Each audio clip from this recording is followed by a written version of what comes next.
setelah Imam Ghazali ini menjalankan tasawuf, menjalankan ibadah tasawuf, kemudian apa? Beliau berkesimpulan bahwa kelompok ulama yang paling bagus, golongan yang paling mulia dan yang paling baik di dalam Islam adalah golongan tarekat tasawuf, golongan para ulama sufi.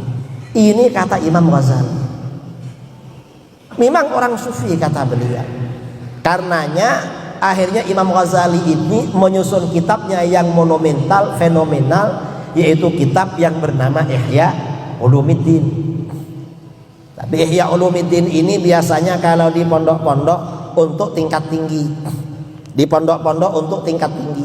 Kalau tingkat menengah, kadang-kadang kitab beliau yang dikaji kitab Al-Arba'in fi Usuluddin, karena di bawahnya, atau kitab beliau Minhajul Abidin, Minhajul Abidin atau Al-Arba'in. Kalau tingkat dasar dalam pengamalan tasawuf dan ilmu tasawuf, biasanya kitab beliau Bidayatul Hidayah. Jadi setelah Bidayatul Hidayah, Bidayatul Hidayah ini tuntunan tasawuf tingkat dasar naik pada tingkat menengah. Tingkat menengah bisa kitab Minhajul Abidin, bisa kitab Al-Arba'in fi Usuluddin. Setelah tingkat menengah lalu tingkat atas yaitu naik pada kitab Ihya Ulumuddin. Nah, kitab Ihya Ulumuddin ini pedoman para ulama sufi, kajian tasawuf. Dan kata para ulama, Imam Al-Iraqi seorang ahli hadis mengatakan kitab Ihya Ulumuddin, kata beliau, min a'wami kutubil Islam, termasuk kitab-kitab Islam yang paling agung. Karena kitab Ihya Ulumuddin ini pengaruhnya luar biasa, diserang juga sama Wahabi. Apa kata Wahabi? Kitab Ihya ini banyak hadis maudhu, kitab Ihya banyak hadis dhaifnya. Loh, padahal mereka gak pernah belajar kitab Ihya. Coba mereka belajar kitab Ihya dengan niat yang tulus, yang sungguh-sungguh, insya Allah akan menjadi penggemar kitab Ihya. Mereka dengarnya hanya dari luaran, saudara, dari orang-orang yang gak suka sama kitab Ihya. Bagi orang-orang yang suka kitab Ihya, terutama orang-orang yang penganut tarekat tasawuf, pasti cinta pada kitab Ihya. Orang-orang yang cinta kesempurnaan keislaman dirinya, karena tanpa tasawuf itu gak bisa sempurna. Kitab Ihya ini diserang juga oleh mereka. Apa alasannya? Katanya banyak hadis dhaifnya. Nah, kalau cuma banyak hadis dhaif, bukan cuma kitab Ihya, saudara. Kitab Ihya ini hadis sahihnya lebih banyak. Sebenarnya di kitab Ihya yang sahih lebih banyak daripada yang dhaif. Cuma mereka membesar-besarkan.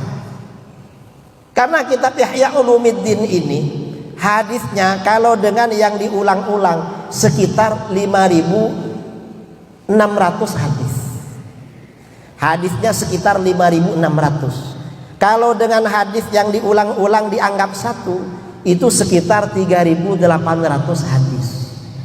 Nah, sekitar 2.000 hadis lebih itu hadisnya sahih, sumbernya dari Bukhari Muslim.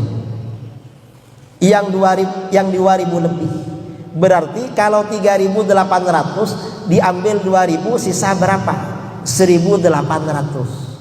Yang 1.800-an itu sumber-sumbernya dari Abu Dawud, Sunan Abi Dawud, At-Tirmidzi, An-Nasa'i, Ibnu Majah, dan kitab-kitab yang lain. Kadang dari Sahih Ibnu Hibban, Sahih Ibnu Khuzaimah. Ini yang sisanya. Kemudian ada juga yang dhaif-dhaif di dalam. Tapi yang dhaif gak masalah. Mengapa gak masalah? Karena kebanyakan yang dhaif itu masalah targhib wa tarhib, dan ulama salaf menerima hadis dhaif. Targhib wa tarhib. Hatta Syekh Ibnu Taimiyah menerima hadis dhaif. Kemudian ada juga yang maudhu. Tapi yang maudhu gak banyak di kitab Ihya. Kitab Ihya Ulumuddin ini kalau diteliti, dikaji, yang maudhu sekitar 20 hadis. 20 hadis, dari hadis jumlahnya 3.800 atau 5.600, kan sedikit, sangat sedikit. Coba bandingkan dengan Kutubus Sittah, Sunan Abu Dawud, Tirmidzi, Nasai, Ibnu Majah.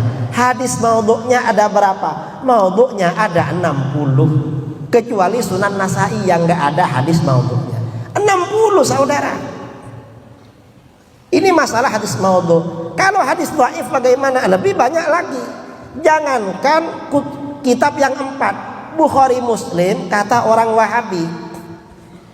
Dalam Sahih Bukhari Muslim, menurut Ibnu Taimiyah, Ibnu Qayyimil Jauziyah dan Al-Albani, gurunya Wahabi, hadis dhaifnya itu sekitar 34 hadis. Padahal kita gak percaya itu. Bukhari Muslim ini menurut kita sahih semua. Ternyata Wahabi bilang Bukhari Muslim hadis dhaifnya lebih dari 30 hadis. Nah, sebenarnya yang gak ikut hadis itu siapa sebenarnya? Oh, sudah sahih di dhaif-dhaifkan. Artinya apa? Kita ini tetap istiqomah di dalam tarekat tasawuf. Karena kalau gak ikut tarekat ya gak bisa membersihkan hati. Memang tarekat tasawuf ini, dan para aulia, para wali Allah ini ya orang-orang yang ikut tasawuf ini memang. Para aulia Allah ada di tarekat tasawuf, bukan yang lain.